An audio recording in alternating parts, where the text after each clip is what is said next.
Ako si Akiko, 28 taong gulang, prinsesa ng imperial na pamilya ng Hapon. Ang buhay ko ay itinakda mula nang ako'y isilang.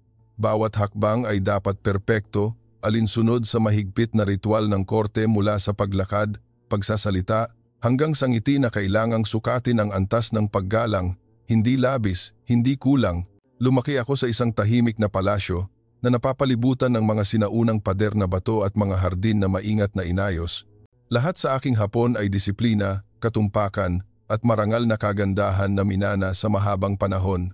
Ngunit sa pagkakataong ito, kailangan kong maglakbay sa Maynila, Pilipinas upang dumalo sa isang lihim na pulong tungkol sa pangangalaga ng kultura ng Asya.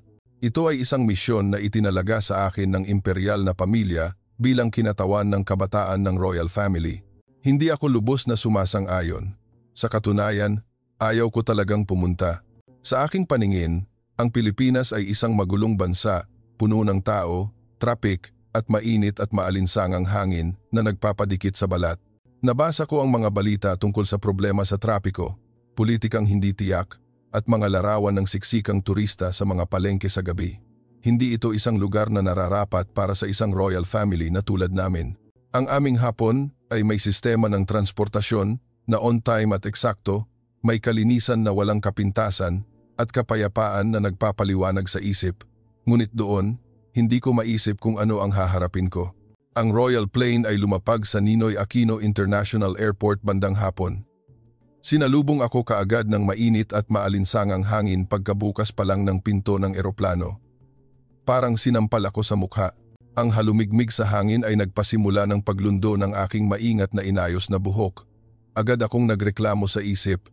Bakit napakainit dito? Sa Tokyo, kahit tag-init, may malamig na hangin mula sa dagat, ngunit dito, para akong nasa hurno. Isinuot ko ang aking sunglasses at sinundan ang delegasyon. Naghihintay na ang makintab na itim na limousine. Ang mga hotel staff na sumalubong ay nakangiti at nagbigay galang ng magalang, ngunit nananatili akong hindi komportable. Lahat ay tila masyadong bago. Sa daan patungo sa hotel, napakabigat ng trapiko. Tumingin ako sa labas ng bintana at nakita ang mga motorsiklo at tricycle na sumisingit sa pagitan ng mga sasakyan. Maingay ang busina at umaalimpuyo ang usok at alikabok. Buntong hininga ako ng malalim. Napakalayo sa Shinkansen na tren na tumatakbo ng eksakto, walang mintis kahit isang segundo. Ang Pilipinas na ito ay magulo talaga, naisip ko.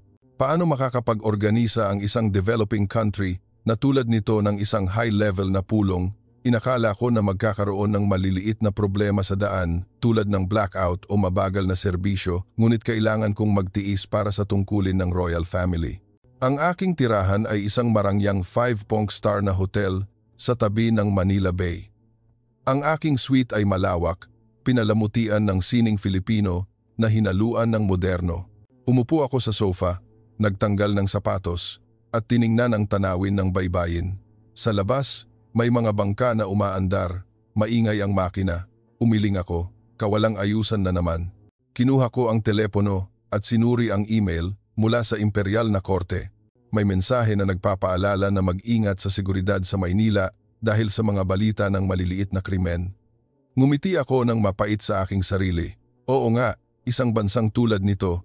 Nang gabing iyon, nagpulong ako ng palihim kasama ang mga kinatawan mula sa ibang bansa sa isang private room ng hotel. Lahat ay naging maayos, ngunit nakaramdam pa rin ako ng kaunting kalungkutan sa lugar na ito. Pagkatapos ng pulong, nagpasya akong maglakad sa paligid ng hotel upang magpalamig. Nag-alok ang aking mga aide na sumama, ngunit tumanggi ako. Gusto kong mapag-isa muna. Nagsuot ako ng manipis na coat at lumabas sa lobby. Ang lobby ay maliwanag at ngumiti ang mga staff at bumati sa Ingles na may halong Tagalog. Tumango ako at lumabas sa hardin sa tabi ng hotel. Bigla, umandar ang limousine na nakaparada sa labas at lumabas. Nagulat ako ang aking sasakyan. Tumakbo ako, ngunit huli na, nawala ang sasakyan sa dilim. Kinuha ko ang telepono at tinawagan ang driver, ngunit walang signal. Tumayo ako at nalito sa harap ng pinto ng hotel. Ang aking mga aide ay nasa loob. Hindi ako nangahas na sumigaw dahil takot akong mapahiya. Isa akong prinsesa, hindi isang ordinaryong tao na magpapanik sa kalye. Tumingin ako sa paligid. Madilim ang kalye, tanging ang mga ilaw mula sa mga sidewalk eatery ang nakikita. Hindi ko alam ang daan, hindi ko alam kahit ang buong pangalan ng hotel. Ang mga Tagalog na karatula ay parang misteryosong titik. Nagsimula akong mawalan ng pag-asa. Ang Pilipinas na ito ay talagang delikado, naisip ko. Bakit nawala ang sasakyan ng ganito? Baka nagkamali lang ang driver o mas malala pa, ninakaw. Tumayo ako ng tahimik. Ang mainit at maalinsangang hangin ay nagpabaha ng pawis sa akin. Pakiramdam ko ay naiwan ako sa gitna ng gubat. Nagpasya akong bumalik sa hotel, ngunit locked ang pinto sa gilid na iyon. Kailangan kong umikot sa harap, na nangangahulugang maglalakad ako sa tabi ng madilim na kalye ng matagal. Mabilis ang tibok ng puso ko. Hindi pa ako napunta sa ganitong sitwasyon. Sa hapon, lahat ay ligtas. May CCTV sa bawat sulok. Ngunit dito, naririnig ko ang tahol ng aso sa malayo at ang ingay ng mga motorsiklo na mabilis na dumadaan. Niyakap ko ang sarili ko at naglakad ng mas mabilis. At nangyari ang hindi ka pani-paniwala. Natisod ako sa isang maliit na bato, bumagsak sa kalye. Nagasgas ang tuhod, umagos ang dugo. Nawala sa kamay ko ang aking handbag, tumalsik ang telepono ng malayo. Napahiyaw ako ng mahina dahil sa sakit at takot. Walang tutulong, naisip ko. Ang bansang ito.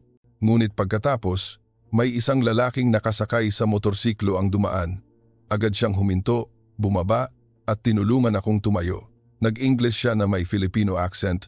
Okay lang po ba kayo, ma'am? Masakit po ba? Tiningnan ko ang mukha niya. Isa siyang ordinaryong tao. Nakasuot ng t-shirt at shorts, ngunit puno ng pag-aalala ang kanyang mga mata. Kinuha niya ang aking telepono at agad na tinawagan ang hotel. Pagkalipas ng ilang minuto, dumating ang sasakyan ng hotel. Tinulungan niya akong sumakay sa sasakyan at kumaway paalam nang hindi humihingi ng anumang kapalit. Umupo ako sa sasakyan at pinanood siyang umalis. Nanginig ang puso ko, hindi dahil sa sakit, kundi dahil sa pagtataka. Tinulungan ako ng estranghero nang hindi alam kung sino ako. Hindi man lang siya nagtanong ng pangalan ko. Ang Pilipinas na ito ay talagang kakatuwa, naisip ko. Pagbalik sa aking suite, umupo ako at umiyak nang hindi ko namamalayan. Hindi pa ako nakaramdam ng ganito kahina, ngunit sa kahinaan na iyon, may nagbago sa aking puso. Hindi ako makapaniwala sa nakita ko. Ano bang nangyayari? Umupo ako sa kama ng hotel suite. Medyo nanginginig pa rin ang kamay ko. Ang nagasgas kong tuhod ay may benda na. Inasikaso ng nurse ng hotel na agad dumating pagbalik ko. Nakangiti siya at malinaw mag-Ingles. Huwag po kayong mag-alala, ma'am. Kaunting gasgas lang. Gagaling po bukas, sabi niya habang nilalagyan ako ng gamot. Nagtanong pa siya. Gusto niyo po bang kumain ng lugaw? Mainit na lugaw? Umiling ako, ngunit sa isip ko, nagtaka ako. Hindi niya alam kung sino ako, ngunit inasikaso niya ako na parang pamilya. Nang gabing iyon, hindi ako makatulog. Ang imahe ng lalaking nakamotorsiklo ay nananatili sa aking isip. Tinulungan niya ako ng walang inaasahang kapalit at naglaho sa dilim. Akala ko, ang mga Pilipino ay mapagsamantala sa mga turista, batay sa mga nabasa kong balita, ngunit ang gabing ito ay taliwas sa lahat ng pinaniniwalaan ko. Bumangon ako, binuksan ang laptop, at naghanap ng impormasyon tungkol sa Maynila sa gabi. Ang resulta ng paghahanap ay nagsabing, ang Maynila ay isa sa mga ligtas na lungsod para sa mga turista, lalo na sa mga babae na nag-iisa sa gabi. Napatawa ako sa sarili, ligtas? Ako ay nadapa at nawalan ng sasakyan. Kinaumagahan, gumising ako ng maaga upang maghanda para sa pulong. Ang aking mga aide ay humingi ng paumanhin tungkol sa limusin. Kagabi, nagkamali raw ang driver at akala niya ay sumakay na ako, kaya umalis siya ng maaga. Kinawayan ko lang sila at sinabing okay lang, ngunit sa loob-loob ko, nanatiling nagugulat ako sa nangyari. Nagpasya akong huwag nang gumamit ng private car. Susubukan kong gamitin ang public transport ng Pilipinas upang patunayan na magulo ito tulad ng iniisip ko. Lumabas ako ng hotel at nagtungo sa kalapit na istasyon ng LRT-MRT. Nag-alok ang hotel staff na tumawag ng taxi, ngunit tumanggi ako. Gusto kong subukan ko mismo, sabi ko. Ngumiti siya at nagbigay ng detalyadong direksyon. Ang kalye sa umaga ay mainit pa rin, ngunit may mahinang hangin mula sa dagat. Sinundan ko ang mga karatula na malinaw na nakasulat sa Ingles. Di nagtagal, nakarating ako sa istasyon.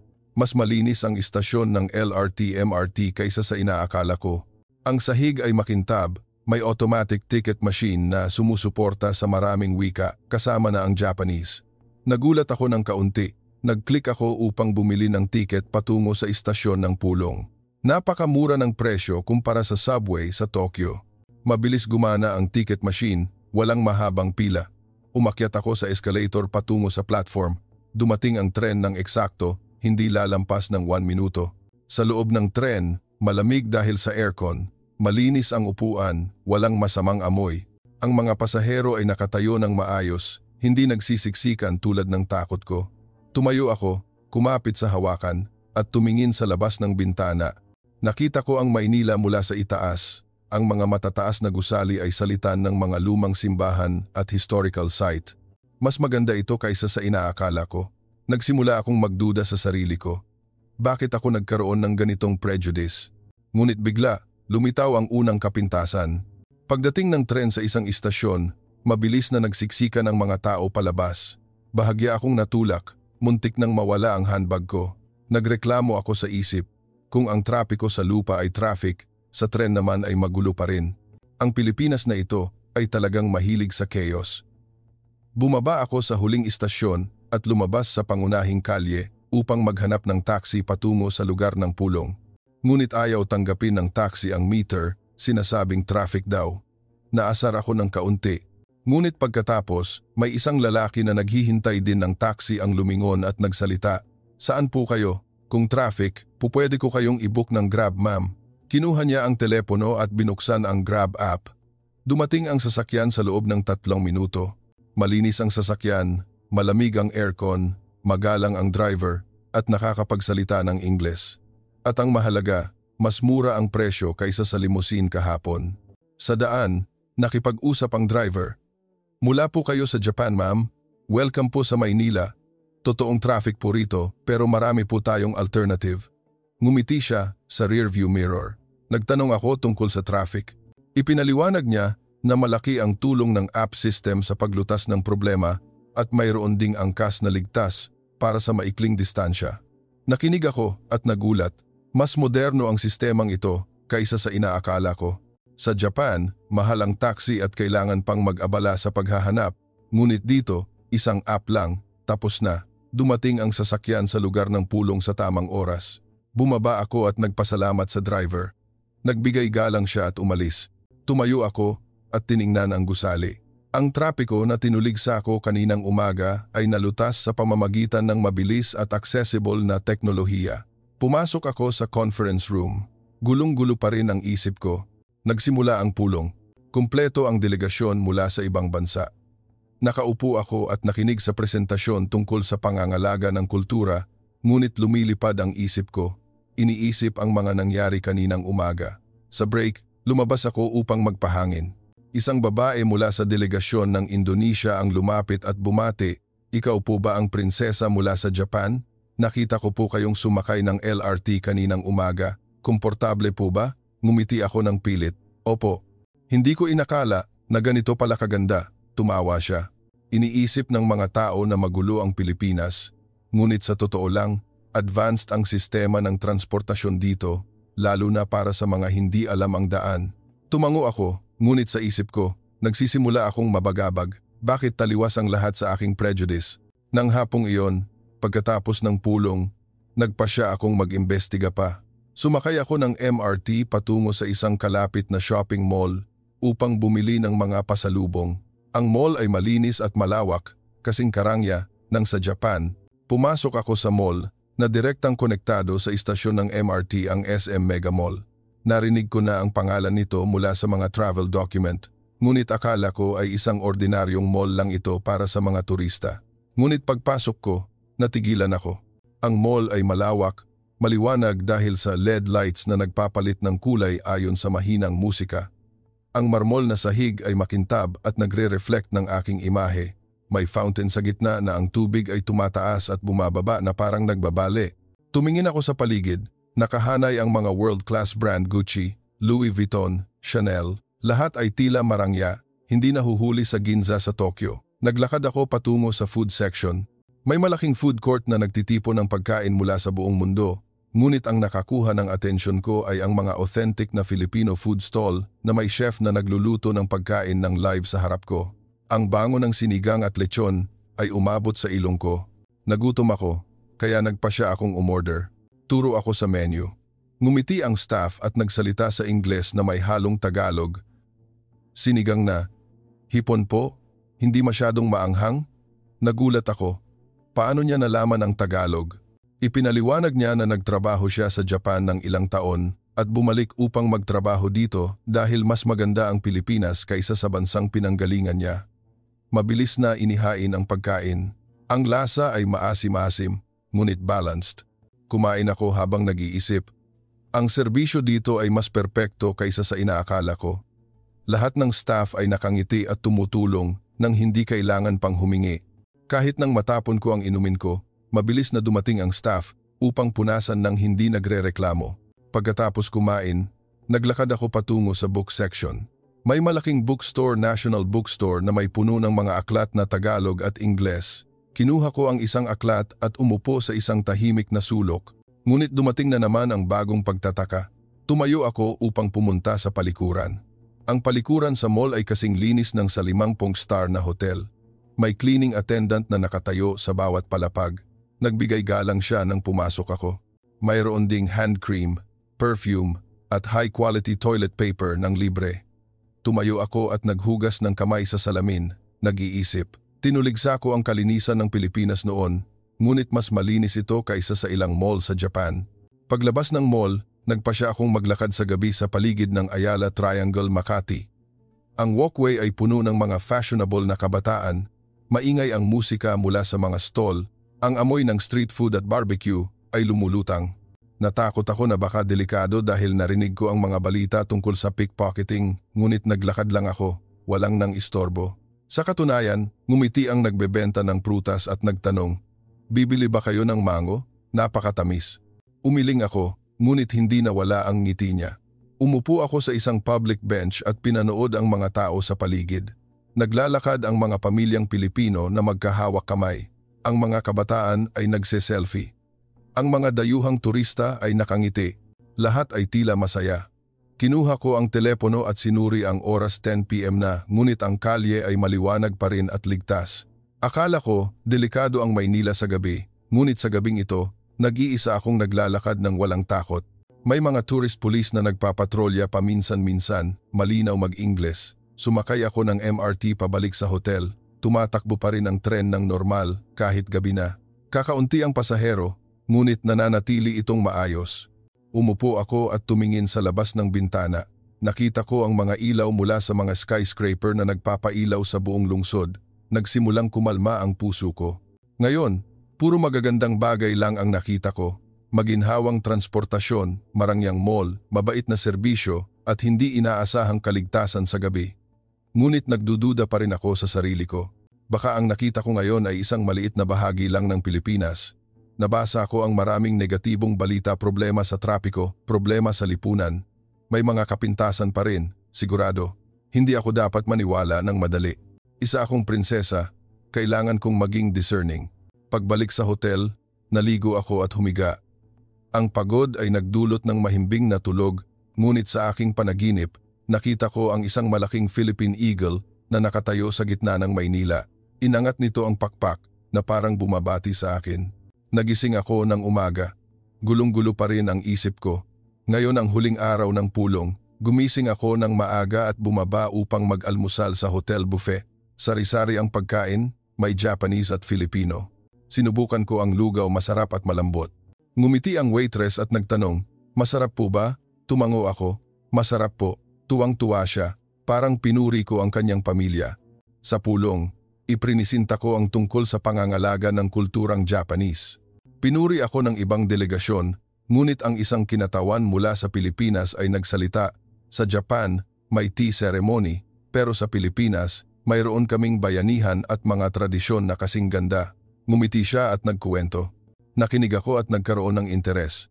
Pagkatapos ng pulong, inanyayahan niya ako na manood ng isang maliit na festival sa gabi, ngunit tumanggi ako dahil kailangan ko nang bumalik sa Japan bukas. Nang hapong iyon, naglakad ako sa paligid ng hotel ulit. Sa pagkakataong ito, napansin ko ang isang maliit na figura ng sarimanok sa harap ng entrance. Ito ay nakangiti. Ang mga kulay ay matingkad, Ngumiti ako nang hindi ko namamalayan. Ang sarimanok, ang simbolo ng kultura ng Pilipinas na hindi ko pinansin noon. Nang gabing iyon, umupo ako sa aking suite at tiningnan ang tanawin ng Manila Bay. Lumulubog ang araw. Ang kulay kahel ay nagre-reflect sa tubig, kumikinang. Buntong hininga ako. Ang lugar na ito ay hindi tulad ng inakala ko. Ito ay malinis, maayos, ligtas at puno ng kabaitan. Pero hindi pa rin ako sigurado. Baka swerte lang ako nitong mga araw na ito. May madilim na bahagi siguro ang Pilipinas na hindi ko pa nakikita. Pinatay ko ang ilaw at humiga. Gulong-gulo ang isip ko. Hindi ako makapaniwala sa nakita ko. Ano bang nangyayari? Baka nagkamali ako mula pa sa simula. Ngunit ang unang bahagi ay hindi pa tapos. Ang tunay na crisis ay naghihintay sa susunod na bahagi. Kinaumagahan, nagising ako na mas maganda ang pakiramdam kaysa sa inaakala ko. Ang bintana ng suite ay nakabukas, tinatanggap ang sikat ng araw sa umaga na nagre-reflect sa kalmadong tubig ng Manila Bay. Tiningnan ko ang relo, may oras pa bago ang Royal Plane ay bumalik sa Japan sa hapon. Nagpasya akong gamitin ang natitirang oras upang mag-imbestiga pa sa Maynila. Upang kumpirmahin kung ang nakita ko kahapon ay swerte lang o totoo. Nagsuot ako ng kaswal na damit, hindi royal attire, at lumabas sa hotel nang hindi nagpapaalam sa mga aide. Gusto kong mapag-isa. Sumakay ako ng LRT patungo sa istasyon ng Ortigas upang pumunta sa isang sikat na ospital na nabasa ko sa dokumento ng pulong kahapon ang St. Luke's Medical Center Global City. Narinig ko na ang pangalan, ngunit akala ko ay ospital lang ito para sa mga mayayaman na turista. Hindi ito dapat makipagkumpetensya sa advanced at tumpak na sistema ng medisina ng Japan. Mayroon akong kaunting sakit ng ulo mula sa init kahapon, kaya naisip kong subukan ito upang patunayan na mas mahina sila tulad ng pinaniniwalaan ko. Pagdating sa ospital, nagulat ako sa laki nito. Matangkad, moderno, parang ospital sa Tokyo, ngunit mas malaki. Pumasok ako sa malawak na lobby. May mga receptionist na nakangiti, mahusay mag-Ingles at Japanese. "Welcome po, may appointment po ba kayo?" Nagpakita ako at sinabing walk-in ako para sa general check-up. Nag-type siya ng impormasyon sa computer at binigyan ako ng queue number agad. Hindi na kailangang maghintay ng matagal. Umupo ako sa isang malinis na silid. May TV na nagpapalabas ng health documentary sa Ingles. Wala pang 10 minuto, tinawag ng nurse ang pangalan ko. Dinala niya ako sa examination room upang sukatin ang presyon ng dugo at kumuha ng paunang pagsusuri sa dugo gamit ang automatic machine. Lahat ay mabilis. Nagreklamo ako sa isip, mas mabagal pa rin ito kaysa sa sistema ng Japan na gumagamit ng robot. Pagkatapos, pumasok ang isang female doctor. Siya ay mga 40s, malinaw mag-Ingles. "Hello, Akiko, tama po ba? Ako ang internal medicine doctor. May sakit po kayo sa ulo, tama?" Nagtanong siya ng detalyadong history at kinuha ang isang tablet. Gagamitin ko po muna ang AI para sa paunang analysis. Ipinakita ng screen ang mga graph ng hormone level, blood sugar, at pati na rin ang tulog ko mula sa impormasyon na ibinigay ko. Ipinaliwanag niya, "Na-stress po kayo sa init at biyahe, ma'am. Pero hindi naman po malala. Mayroon kaming VR recovery program kung gusto niyong subukan." Nagulat ako. VR sa ospital ng Pilipinas? Dinala niya ako sa isang special room. Nagsuot ako ng VR glasses at nakita ko ang sarili ko na naglalakad sa isang virtual na Japanese garden. Ang hangin, ang huni ng ibon, ang tunog ng talon, lahat ay totoo, kaya nakalimutan ko na nasa ospital ako. Inayos ng AI ang intensity level ayon sa heart rate ko. Pagkatapos ng 10 minuto, tinanggal ko ang glasses. Sobrang relaxed ko. Mas advanced pa ito kaysa sa ilang ospital sa Japan. Bulong ko ng hindi sinasadya. Ngumiti ang doktor. "Nag-invest po kami sa teknolohiya para sa mga pasyente, ma'am. Hindi lang po paggamot kundi pag-iwas din." Umalis ako sa ospital na may prescription at payo. Hindi ito kasing mahal ng inaakala ko, at ang mahalaga, lahat ay mabilis, hindi na kailangang maghintay ng matagal. Lumabas ako at tiningnan ang gusali ng ospital, umiling. Nakikita ko pa rin ang mga lumang restaurant sa paligid. Hindi modernong tignan, ngunit pagpasok ko sa ospital, parang napunta ako sa hinaharap. Ang AI, VR, real-time data analysis, mas mataas ito kaysa sa inaasahan ko. Sa daan pabalik, sumakay ulit ako ng LRT, ngunit sa pagkakataong ito, may kaunting delay sa riles dahil sa rush hour. Nagreklamo ako sa isip, trapiko na naman ito. Ngunit tumunog ang anunsyo sa tren sa Ingles at Japanese. Humihingi po kami ng paumanhin sa abala. May shuttle bus po kaming handa sa susunod na istasyon, libre po. Pagkatapos ng ilang minuto, dumating ang bus. Nagbaba ang mga pasahero at sumakay sa bus ng maayos. Walang nagreklamo o nagtulakan. Sumakay ako sa bus, malamig ang aircon. Ngumiti ang driver at nagsabi, "Huwag po kayong mag-alala ma'am, makakarating po tayo." Umupo ako at nag-isip. Akala ko, mabagal sila at walang sistema, ngunit sa totoo lang, ito ay patience at preparedness na nagpapadali sa lahat. Tinuligsa ko noon, ngunit ngayon, hindi na ito mahalaga kumpara sa kanilang strength. Nang hapong iyon, nagtungo ako sa isang sikat na universidad, University of the Philippines, Diliman, UPA, upang tingnan ang exhibition na inanyayahan ng delegasyon kahapon. Akala ko, ordinaryong universidad lang ito sa isang developing country. Ngunit pagdating ko, natulala ako. Ang campus ay malawak, luntian ang mga hardin, ang mga gusali ay moderno na hinaluan ng sinaunang arkitekturang Filipino. Pumasok ako sa building ng College of Engineering. Ang exhibition ay tungkol sa AI at robotics. Lumapit ang isang young student at bumati, "Welcome po. Mula po kayo sa Japan, ma'am? Ako po si Non, 4th year student." Mahusay siyang mag-Ingles at nakakapagsalita rin ng Japanese. Nag-exchange student po ako sa Tokyo ng 1 taon. Nagulat ako. Dinala niya ako upang tingnan ang robot project na tumutulong sa mga matatanda gamit ang AI upang matuto ng human behavior. Mas mahina po kami sa Japan sa ilang teknolohiya, pero mas mahusay kami sa application sa totoong buhay, ma'am. Tulad po nitong robot na tumutulong sa matatanda sa probinsya na walang anak, paliwanag niya. Nagtanong ako ng mahirap na tanong tungkol sa algorithm. Nasagot niya lahat. Hindi lang memorization, kundi malalim na analysis at critical thinking. Nakita ko ang ibang mga estudyante na nagtatrabaho ng may passion, puno ng vision ang kanilang mga mata. Akala ko, ang mga estudyanteng Pilipino ay memorization-oriented, hindi creative, ngunit dito, sila ay mas matalino at mas creative kaysa sa inaasahan. Habang tinitingnan ang exhibition, nakita ko ang isang maliit na figura ng Sarimanok sa mesa ng project. Ito ang logo ng team. Sarimanok po, ma'am. Simbolo po ng aming team. Malakas at mabait, paliwanag ni Non. Ngumiti ako, Sarimanok na naman. Umalis ako sa universidad na humahanga, ngunit mayroon pa ring kapintasan sa isip ko. Ang Tagalog ay tila mahirap at komplikado, ngunit ang mga estudyante ay mahusay mag-Ingles at Japanese kaysa sa mga kaibigan ko sa Royal Court. Nakakahiya sa sarili ko ng kaunti. Nang gabing iyon, bumalik ako sa hotel upang maghanda para sa pag-alis, ngunit gulong-gulo pa rin ang isip ko.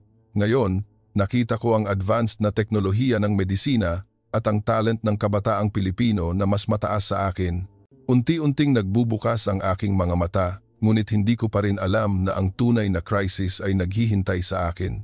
Hindi ako makapaniwala sa nakita ko. Bakit ganito? Nang gabing iyon, sa hotel, umupo ako sa harap ng computer at nagbukas ng karagdagang impormasyon tungkol sa Pilipinas. Naghanap ako tungkol sa edukasyon at innovation. Ang resulta ay nagpatulala sa akin. Maraming universidad sa Pilipinas ang world-ranked sa larangan ng teknolohiya at medisina. Maraming Filipino researcher ang nanalo ng mga international award at ang mga startup sa Maynila ay mabilis na lumalago kasing bilis ng Silicon Valley. Pinatay ko ang computer at huminga ng malalim. Akala ko, malayo ang Pilipinas sa Japan, ngunit sa totoo lang, sa ilang aspeto, sila ay nangunguna. Kinaumagahan, ang huling araw bago umalis. Nagpasya akong mag-imbestiga sa isa pang lugar na inirekomenda ni Non kahapon, ang Bonifacio Global City, BGC, ang tech hub sa Maynila. Sumakay ako ng taxi. Sa daan, traffic na naman. Nagreklamo ako sa isip, nakakainis talaga ang trapiko na ito, ngunit tumawa ang taxi driver. Rush hour po kasi, ma'am, pero luluwag din. Gusto niyo po bang makinig ng music? Binuksan niya ang Filipino music ng mahina at nakipag-usap tungkol sa basketball. Ngumiti ako ng pilit, ngunit relaxed ang isip ko. Ang traffic na tinuligsa ko ay naging pagkakataon upang makipag-usap sa local. Pagdating sa BGC, natulala ako ulit. Hindi lang ito isang office building, kundi isang ecosystem na may co-working space, startup incubator at mga modernong cafe. Naglalakad ang mga tao, May ilan na may laptop, may ilan na nagpupulong sa labas. Pumasok ako sa pangunahing gusali. May welcome sign sa Ingles at Japanese. Welcome to the Philippines Tech Hub. Lumapit ang isang staff at bumati. Hello po, gusto niyo po bang mag-tour? Libre po. Siya si Pia, isang volunteer guide. Dinala niya ako sa paligid. Mahusay siyang mag-Ingles at nakakapagsalita rin ng Japanese dahil nag-aral siya sa Osaka. Mayroon po kaming higit sa 200 startups dito, ma'am. Nagtutulungan kami, hindi lang nagkumpetensya. Dinala niya ako upang tingnan ang lab na may mga robot at drone na lumilipad ng totoo. Pagkatapos, dinala niya ako sa isang maliit na stage kung saan may pitching event. Isang young entrepreneur ang nagpepresenta ng startup idea niya. Isang binata na mga 20s ang nagsasalita tungkol sa app na tumutulong sa mga magsasaka na i-check ang sakit ng halaman gamit ang AI. Gumagamit po kami ng drone para kuhanan ng larawan ng bukid at ang AI ang mag-aanalisa, ma'am. Sinesend po namin ang resulta sa mga magsasaka sa line agad, sabi niya ng may passion. Nagtanong ang mga judge ng mahihirap na tanong, nasagot niya lahat. Nakaupo ako at nakinig. Hindi lang ito memorization, ito ay tunay na innovation. Pagkatapos ng pitching, lumapit ang binata at bumati. Mula po kayo sa Japan, ma'am? Ako po si boss. Nag-internship po ako sa Tokyo. Magaling po ang Japan sa precision, pero mas magaling po kami sa Pilipinas sa adaptation. Ngumiti siya at nagkuwento na ang startup niya ay nakakuha rin ng funding mula sa Japan. Nagtanong ako, bakit dito ka nagtrabaho, hindi sa Japan? Sumagot siya, kasi po dito, wide open ang opportunity. Hindi na kailangang maghintay ng edad o posisyon, kaya naming gawin agad. Naglakad ako ulit. May zone para sa mga bata na nagtuturo ng coding gamit ang game. Ang maliliit na bata ay naglalaro ng mga Lego robot na gumagalaw. Nakita ko ang mga pamilya na magkasama. Sinusuportahan ng mga magulang ang kanilang mga anak. Naalala ko ang Japan kung saan ang mga bata ay pressured sa entrance exam. Ngunit dito, masaya at creative. Habang naglalakad, dinala ako ni Pia sa isang cafe. Nilibre niya ako ng kape. Dito po, nagtutulungan ang lahat, ma'am. Hindi lang po negosyo, kundi komunidad. Humigop ako ng kape, tumingin sa paligid. Maraming tao mula sa iba't ibang bansa, Japan, China, India, Europe. Lahat ay nakangiti at nagbabati. Nakaramdam ako ng kakaibang init. Ngunit bigla, lumitaw na naman ang kapintasan. Nakita ko ang isang sulok ng gusali na nagkukonstruksyon pa. Maalikabok at maingay ang makina. Nag-isip ako, tingnan mo, hindi pa rin perpekto. May mga bahagi na luma at developing. Ngunit sa kabuuan, hindi na ito mahalaga dahil ang energy ng mga tao dito ang nagpapatakbo sa lahat. Nang hapong iyon, nagtungo ako sa Quiapo o Divisoria Market sa rekomendasyon ni Pia upang makita ang tunay na kultura. Akala ko, magulo at marumi.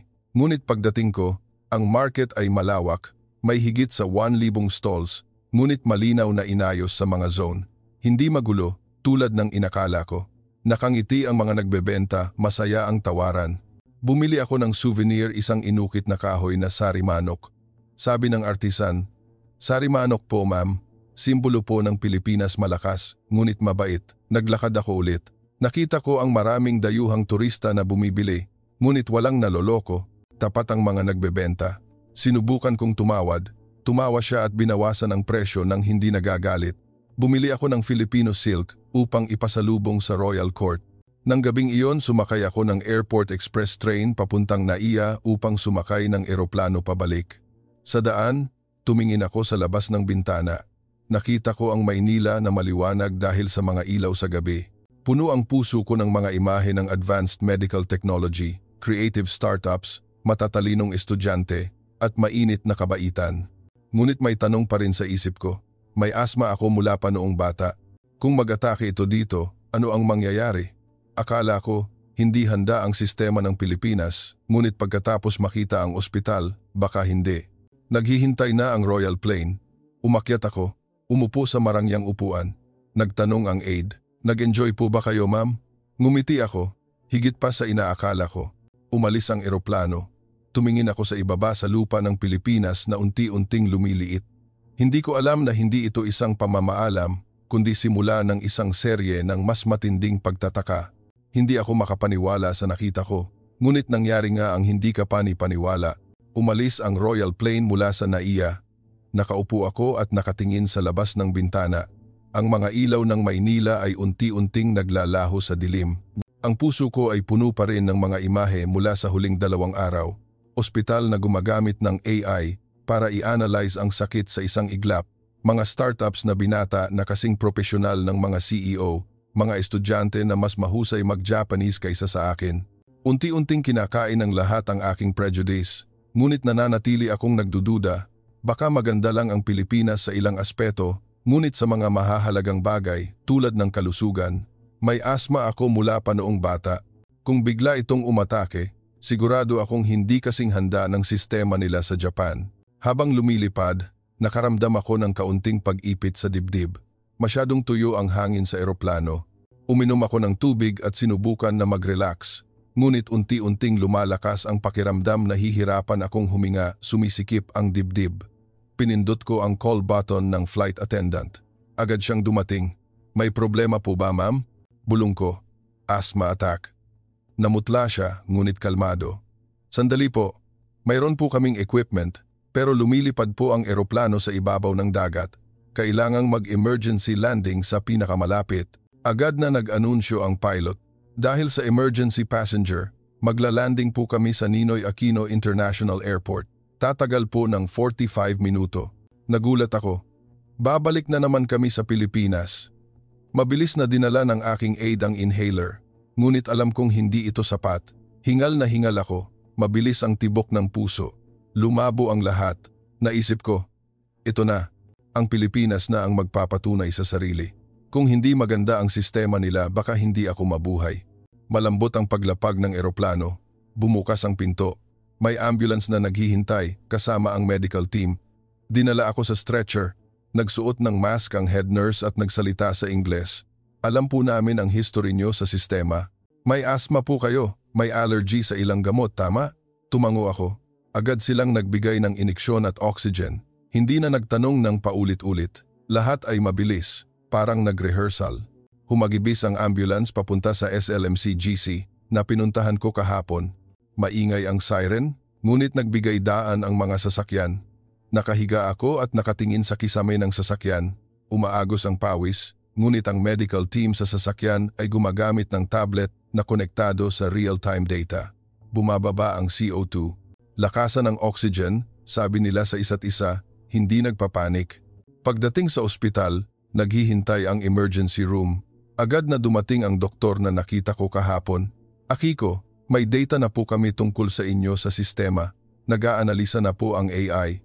Nagbigay siya ng special bronchodilator na inayos ayon sa genetics mula sa dugo na sinuri kahapon. Ipinakita ng screen ang 3D real-time graph ng baga.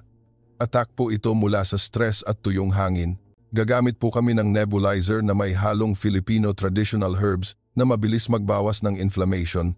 Gumaan ang paghinga ko sa loob ng 10 minuto. Agad na nagrekomenda ang AI ng recovery program.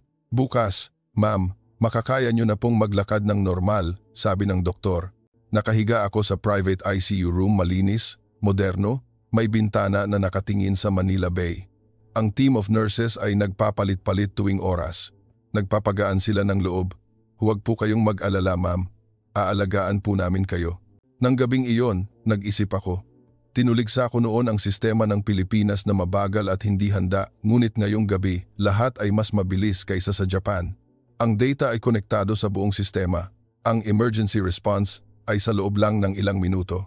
At ang mahalaga, ang kabaitan na nagpawi sa aking pag-iisa. Kinaumagahan, gumaling ako ng hindi ka pani-paniwala. Dumating ang doktor kasama ang tablet. Tingnan niyo po, normal na po ang lung graph niyo. Na-analyze po namin mula sa DNA niyo na maganda ang response niyo sa formula na ito, ipinaliwanag niya ng detalyado. Nagtanong ako, bakit ang bilis? Ngumiti siya.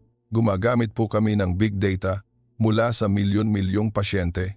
Natututo ang AI araw-araw at ang team po namin ay trained para sa foreign emergency. Tumayo ako at naglakad. Dumating ang aking aide. Namumutla. Bumalik na po tayo sa Japan, ma'am? Umiling ako. Hindi. Gusto ko pang manatili ng mas matagal. Lumabas ako sa ospital. Nagpasalamat sa medical team. Nagbigay galang sila, hindi tumanggap ng tip. Sa daan pabalik sa hotel, nakita ko ang karatula, Philippines Medical Hub. Ngumiti ako. Akala ko, sila ay nahuhuli, ngunit sa mga mahahalagang bagay sila ay nangunguna. Ngunit hindi pa tapos ang tensyon. Ang seed ng crisis ay naitanim na. Umatake ang sakit ko dahil sa stress, ngunit ang tunay na stress ay darating pa. Hindi ako makapaniwala sa nakita ko. May mas malaking mangyayari pa. Bumalik ako sa hotel na gulong-gulo ang pakiramdam. Medyo masikip pa rin ang dibdib, ngunit hindi na dahil sa asma. Ito ay ang pag-asa na bumabaha na parang malaking alon. Umupo ako sa sofa, nanginginig ang kamay. Naghihintay ang aking aide, nag-aalala ang mukha. Bumalik na po ba tayo sa Japan, ma'am? Naghihintay po ang Royal Court ng report. Umiling ako. Hindi. Hindi pa ako handa. Ngunit sa isip ko, alam kong nagsisinungaling ako sa sarili ko. Pagkatapos umalis sa ospital, nagpasya akong maglakad mag-isa ulit upang maglinis ng isip. Sumakay ako ng LRT patungo sa isang night market na inirekomenda ni Pia baka sa Quiapo o iba pang lugar. Hindi ko maalala ang pangalan ng malinaw, ngunit naisip kong makakatulong ito upang mag-relax. Nagsuot ako ng manipis na coat at lumabas sa istasyon nang lumulubog ang araw. Nagsimulang dumami ang tao. Ang amoy ng pagkain ay lumulutang. Maingay ang musika mula sa mga stall. Naglakad lang ako. Sinusubukan kong kalimutan ang pag-ipit sa dibdib. Ngunit bigla, umatake ulit ang sakit, mas matindi kaysa noon. Sumisikip ang dibdib, nahihirapan akong huminga. Huminto ako, kinuha ang inhaler sa bag, ngunit nahulog ito sa sahig. Yumuko ako upang kunin, ngunit umikot ang mundo. Bumagsak ako sa gitna ng palengke. Nagulat ang mga tao sa paligid. Sino ka? Sigaw ng isang tao. Sinubukan kong magsalita, ngunit mahina ang boses. Chaos. Nagsisiksikan ang mga tao. Nakahiga ako sa sahig, hingal na hingal. Lumabo ang paningin ko. Naisip ko, ito na, tapos na. Sa gitna ng magulong palengke na ito, sino ang tutulong? Ang emergency system na pinuri ko kaninang umaga ay hindi makakarating sa tamang oras. Lubos akong nawalan ng pag-asa. Umiyak ako. Isa akong prinsesa, bakit ako mamamatay dito? Ngunit nangyari ang hindi ka panipaniwala. Isang food vendor ang nakakita. Sumigaw siya, "Asthma attack." Tumawag sa 911. Kailangan ng 911. Yumuko siya at inalalayan ako. Nagbigay siya ng inhaler na mayroon siya. Nagkwento siya na asthmatic din ang anak niya. Ang mga tao sa paligid ay hindi nagsiksikan, ngunit tumulong upang magbigay daan. Isang babae ang tumawag sa telepono. Quiapo Market, sa harap ng simbahan. Pasyente malubhang asthma attack, sabi niya, nang malinaw. Agad siyang nagpadala ng GPS coordinates. Wala pang 4 na minuto, dumating ang ambulance. Maingay ang siren. Tumalon ang medical team, may kumpletong kagamitan. Alam po namin ang history niyo sa sistema ng SLMCGC, ma'am. Konektado po ang lahat ng data, sabi ng team leader. Nagbigay sila ng iniksyon, oxygen, at ginamit ang AED upang i-check ang puso. Lahat ay professional. Gumaan ang paghinga ko, ngunit mahina pa rin. Ang palengke na akala ko ay magulo, ay naging network ng tulong. Isinara ng nagtitinda ang stall niya, tumulong upang buhatin ang stretcher. Tumulong ang mga vendor na buhatin ako sa sasakyan. Dumating ang tourist police upang kontrolin ang crowd. Magbigay daan po. Walang nag-video o nag-usyoso. Lahat ay tumulong parang pamilya ako. Humagibis ang ambulance papunta sa ospital, nakalusot sa traffic gamit ang automatic green light system. Sa sasakyan, ginamit ng medical team ang tablet. AI recommends special formula ng gamot ayon sa DNA nyo. Inject na po, ipinaliwanag nila sa akin kahit na hingal ako. Huwag po kayong matakot, ma'am. Nagpa-practice po kami ng ganitong sitwasyon buwan-buwan. Umiyak ako, hindi dahil sa sakit, kundi dahil sa paghanga. Pagdating sa ospital, naghihintay ulit ang emergency room. Agad na tumakbo ang parehong doktor kahapon. Akiko, na-monitor po namin mula sa GPS sa phone nyo. Inutusan niya ang team na gumamit ng nebulizer na may herbal at steroid na inayos ayon sa real-time graph.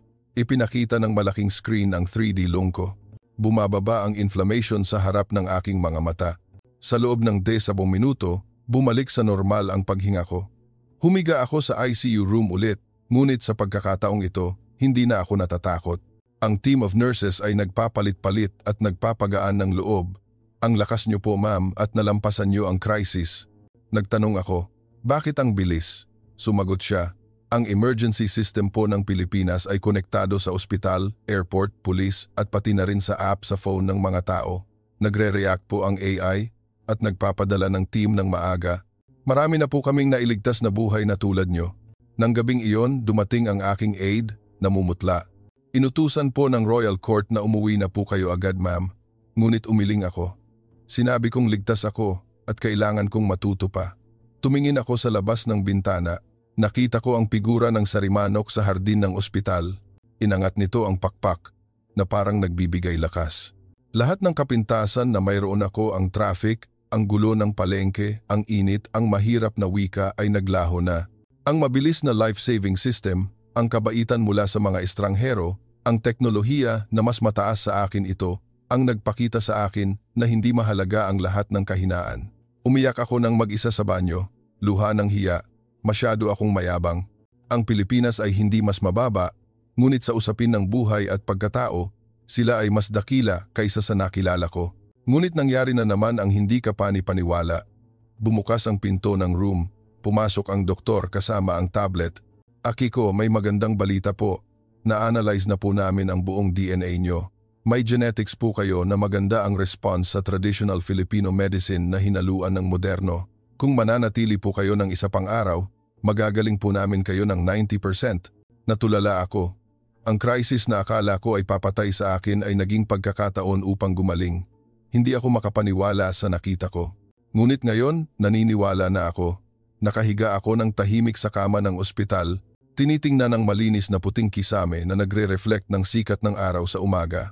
Ang dibdib na sumisikip kagabi ay nakahinga ng maluwag, parang hindi nagkaroon ng attack. Ang medical team ay nagpapalit-palit tuwing oras upang tingnan ako. Isang nurse ang ngumiti at naglagay ng baso ng lemonade na may honey sa tabi ng kama. Inumin niyo po, ma'am. Nakakatulong po ito na magpalabas ng toxins at magparelax sa baga, sabi niya ng may malambot na boses, parang isang ate. Humigop ako at naramdaman ko agad ang freshness.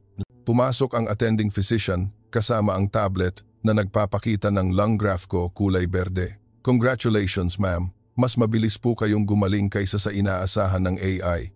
90% po ng inflammation ay nawala na. Umupo siya sa tabi ng kama.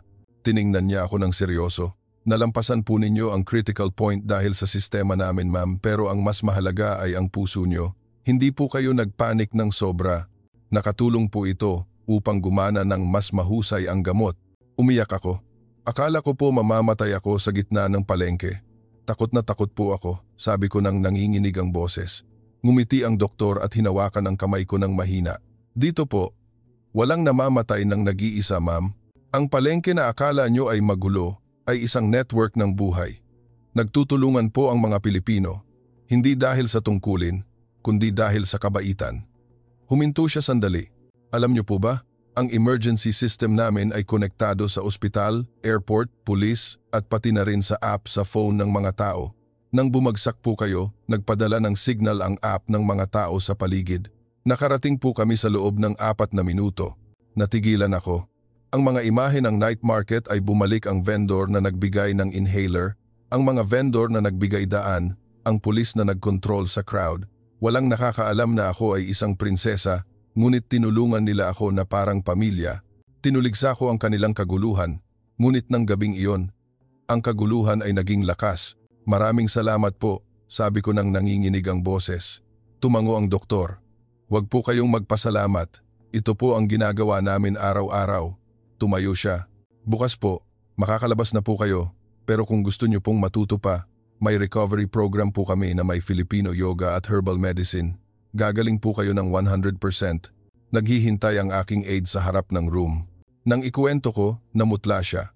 Inutusan po ng Royal Court na umuwi na po kayo agad. May mahalaga pong pulong. Umiling ako at sinabing ligtas ako at kailangan kong manatili pa ng mas matagal upang matuto. Nagulat siya, ngunit tumango. Nang hapong iyon, lumabas ako sa ICU room at nagtungo sa hardin ng ospital. Mahina pa ang binti ko, ngunit malakas ang puso ko. Umupo ako sa ilalim ng malaking puno. Tiningnan ko ang figura ng sarimanok na nakataas ang pakpak. Ngumiti ako. Umiyak ako. Labis akong nahihiya sa sarili ko. Dumating ako dito na puno ng prejudice. Iniisip na ang Pilipinas ay mas mababa, magulo, mabagal, at hindi mapagkakatiwalaan. Ngunit sa tuwing tinutuligsa ako, ito ay napapawi ng katotohanan na mas mataas. Kinuha ko ang telepono at tinawagan ang aking inang Reyna sa Japan. Mama, ako po ang nagkamali. Masyado akong mayabang. Ikinuwento ko ang lahat, umiiyak ng walang tigil. Tumahimik sandali ang inang Reyna. Anak, nakakita ka na ng guro, hindi ba? Tumango ako kahit hindi niya nakita. Opo, ang Pilipinas po ang guro na kailangan naming matutunan. Ibinaba ko ang telepono at naglakad pabalik sa room. Nagising na ang puso ko. Hindi na ako ang mayabang na prinsesa. Isa na akong tao na nakakuha ng leksyon sa buhay mula sa lupaing ito. Ngunit nagsisimula pa lang ang paggising. Kailangan kong ipaalam sa mundo. Hindi ako makapaniwala sa nakita ko. Ngunit ngayon, naniniwala na ako. Kinaumagahan, gumising ako na mas magaan ang pakiramdam sa buong buhay ko. Maluwag ang baga, parang hindi nagkasakit. Bumangon ako sa kama, nagtungo sa bintana. Tiningnan ang Manila Bay na kalmado, nagre-reflect ng sikat ng araw sa umaga. Huminga ako ng malalim at ngumiti. Ngayon ang araw ng paglabas ko sa ospital, ngunit ayaw kong umalis. Gusto kong manatili dito. Matuto pa. Pumasok ang attending physician kasama ang tablet. Congratulations ma'am, gumaling na po kayo.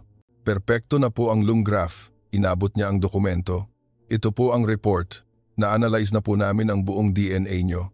Ang genetics na nagdudulot ng asthma attack ay gumaling na po gamit ang Filipino herbal formula na may halong gene therapy. Hindi na po kayo aatakihin ulit kung aalagaan nyo ang sarili nyo. Natulala ako. Gene therapy sa Pilipinas? Ngumiti siya. Opo, nangunguna po kami sa maraming bansa sa Asia. Nag-invest po kami sa tao at teknolohiya para sa buhay, hindi para sa kasikatan. Niyakap ko siya nang hindi nag-iisip. Salamat po, iniligtas po ninyo ang buhay ko. Tumawa siya ng mahina. Hindi lang po ako ma'am, ang buong team po. At ang kabaitan po mula sa mga tao sa palengke. Umiyak ako.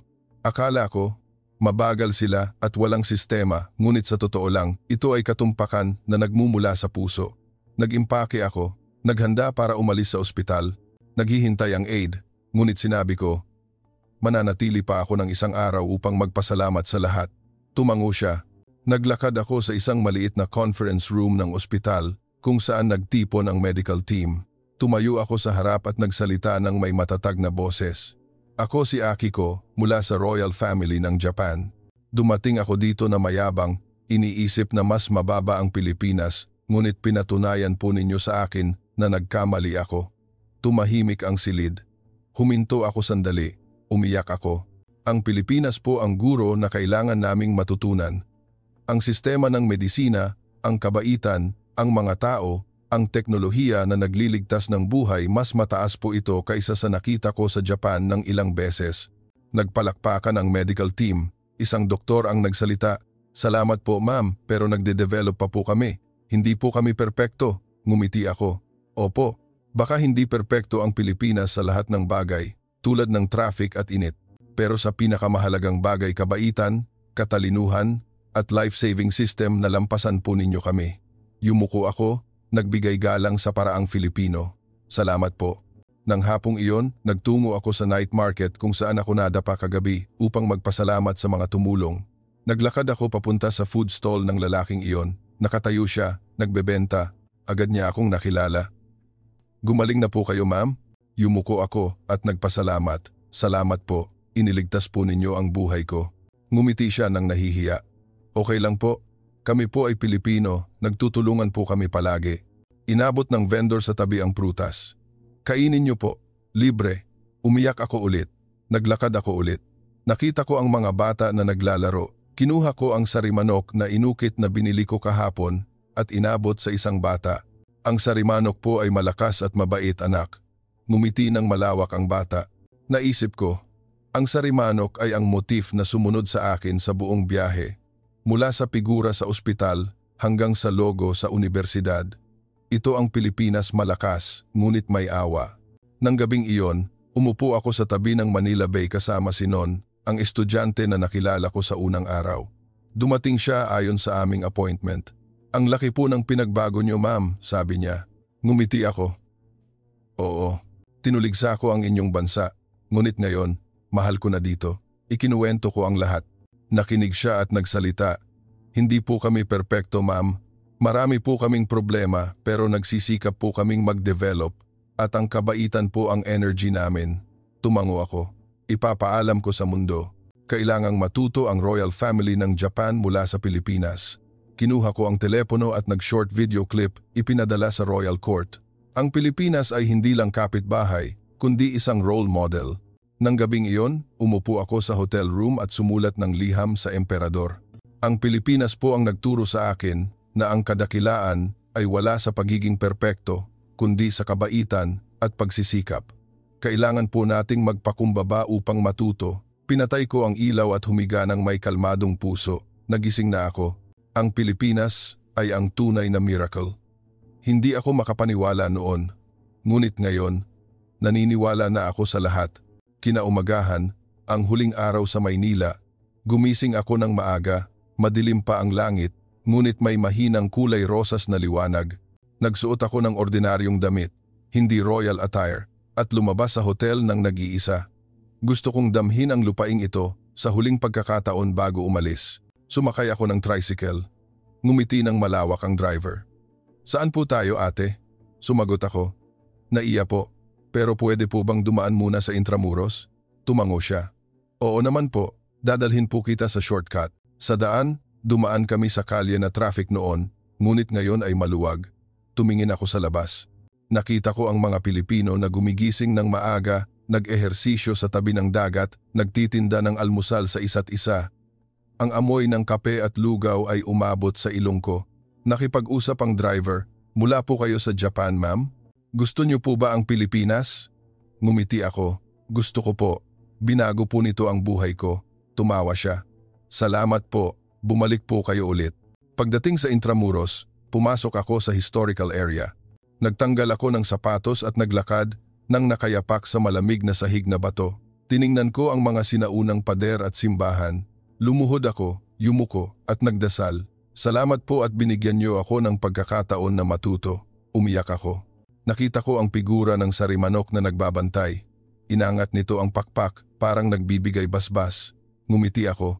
Sinundan ako ng sarimanok sa buong biyahe, mula sa unang pagbagsak hanggang sa paggaling. Ito ang simbolo ng pagbabago, mula sa kayabangan patungo sa kapakumbabaan, mula sa takot patungo sa pag-ibig. Umalis ako sa Intramuros, sumakay ulit ng tricycle papuntang airport. Sa daan, nakita ko ang karatula, Land of Smiles. Ngumiti ako sa isip ko. Oo, ang mainit ng ngiti mula sa mga estranghero, mula sa doktor, mula sa mga bata sa palengke, iyon ang tunay na lakas. Pagdating sa NAIA, pumasok ako sa departure area. Malawak pa rin, malinis, at maayos tulad ng unang araw na dumating ako. Ngunit ngayon, tiningnan ko ito ng may ibang mata. Nakita ko ang mga staff na nakangiti, bumabati sa mga turista, tumutulong ng walang pinipiling bansa. Huminto ako sa check-in counter. Ang head protocol officer na sumalubong sa akin noong unang araw ay nakatayo. Nakilala niya ako. Welcome back po, ma'am. Teka, pabalik po ba kayo? Ngumiti ako. Opo, pero babalik po ako, sigurado. Inabot niya ang isang maliit na regalo. Maliit po na sampagita garland, pasalubong po mula sa airport. Nakakatulong po ang bango para mag-relax. Tinanggap ko ito, umiiyak. Salamat po. Ito po ang huling kabaitan na natanggap ko. Nagbigay galang siya. Hindi nagpaalam ang mga Pilipino, kundi nagsasabing, "See you again." Naglakad ako patungo sa gate. Naghihintay ang royal plane. Tumayo ang mga aide.